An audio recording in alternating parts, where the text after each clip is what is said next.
Thanks for turning up today. Thanks for turning up today to this short talk I'm going to give on student banking.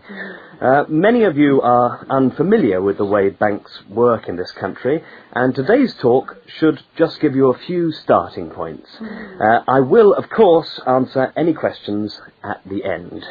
Right, well, as you probably know, you'll need to open a bank account while you're here. It's the safest place to keep your money, and it's best to open an account with one of the major banks. You should each have a handout with the names and addresses. Yeah? Right. There's Barclays in Realty Square, National Westminster in Preston Park, Lloyd's in City Plaza, and Midland in Hope Street. Okay, all these banks offer special student accounts. However, it's important to note that as an international student, you'll not necessarily be eligible for all the facilities offered to resident students.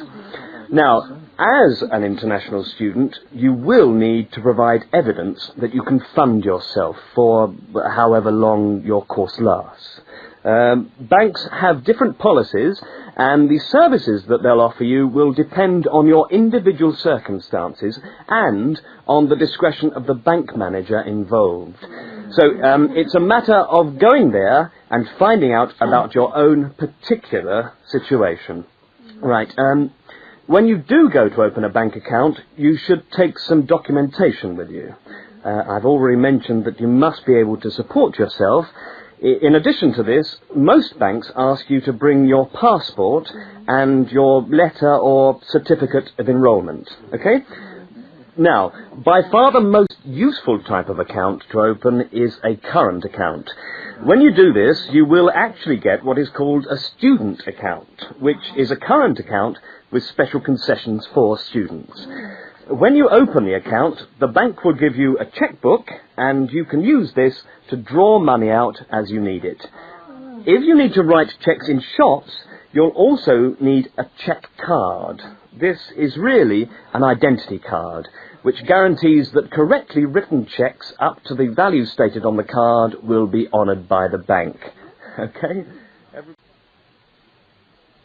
Right, if you want to draw out cash for yourself, you can make the cheque payable in your own name or to cash.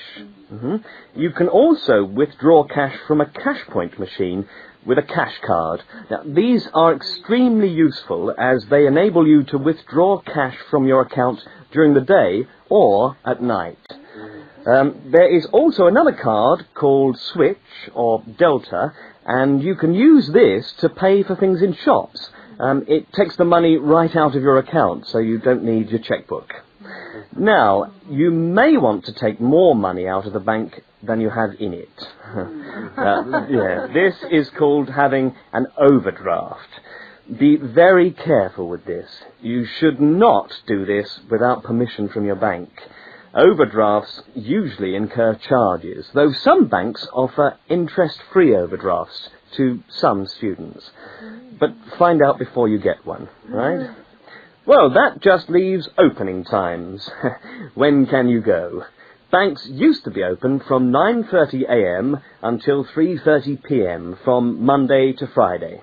But many main branches are now open until 4:30 or 5 p.m. on weekdays, and some of the bigger branches in London and other major cities are now open for a limited time on Saturdays. Okay, any questions?